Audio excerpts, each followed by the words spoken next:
Hi everyone, welcome to World of Tanks with stewiejp. I'm Stewie and this is the Tier 8 German premium tank, the Mutz. The Mutz has a pretty good gun.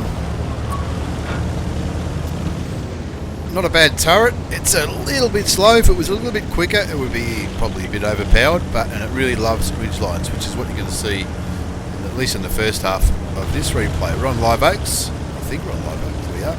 And going to the usual spot where mediums go, down by the water and the railway line,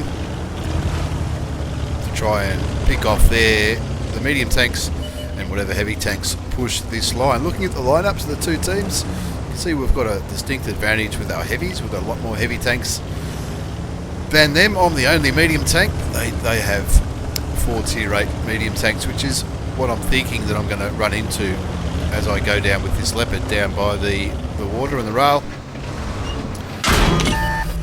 I've taken a shot from the TVP, Tier 8 Czech medium tank, and the T-34-2's there as well.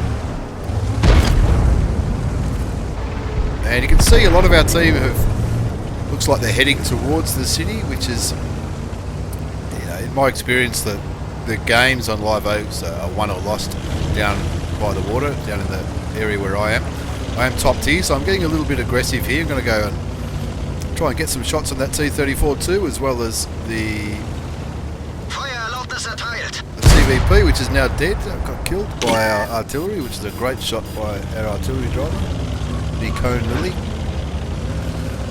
And now I'm moving on to this ridge line where I'm going to try and spot whatever other tanks are down there. I can tell by the lack of aggression by that T-34-2 that I don't think they've got that many here. If he had backup,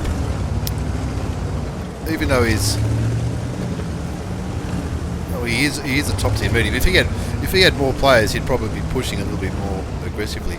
Now, our guys in the city are winning, but looking at the tanks that are in the city, I'm thinking that that's probably where the majority of the enemy have gone. So I'm just trying to get some cheeky shots into these tanks. Not a good decision to try and shoot the T-34 on the turret when he only had his turret exposed, but a T-34-2 is probably a much easier target to penetrate. Now, the thing I like about the Mutz, the gun is quite. It hasn't got a bad reload, but it's got a pretty good aim time. I've got a reasonably good crew in this tank.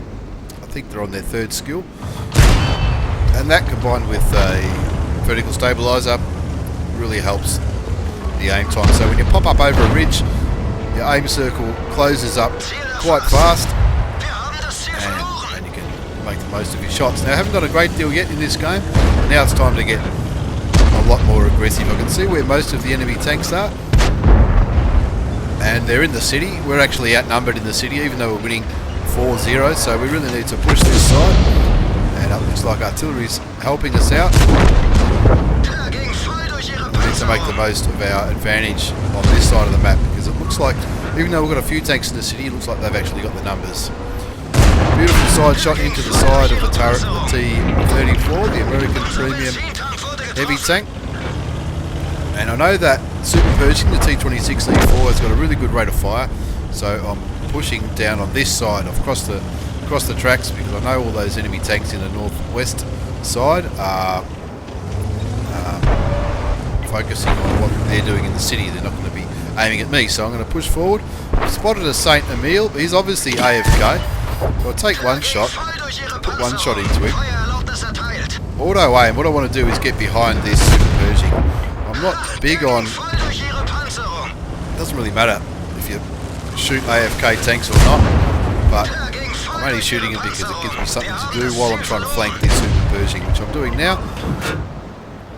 If Saint Emile comes back to life and starts playing, we can deal with him then, but we might as well get rid of this guy who is doing damage to our tanks. Put a bit more damage into him. He's down, and he's a one-shot, and he gets killed by our AT-15A, another premium tank, T7 British tank destroyer. So now I'm going to get rid of this Saint Emile, because even though he's AFK, he is spotting for his team. So I take him out of the game, and the game's in the bag now, 12-4. Now I want to move into a position where I can get a few cheeky shots into whatever tanks are left in the city. But Jag Tiger 8.8, another premium tank, is very kindly giving me his side.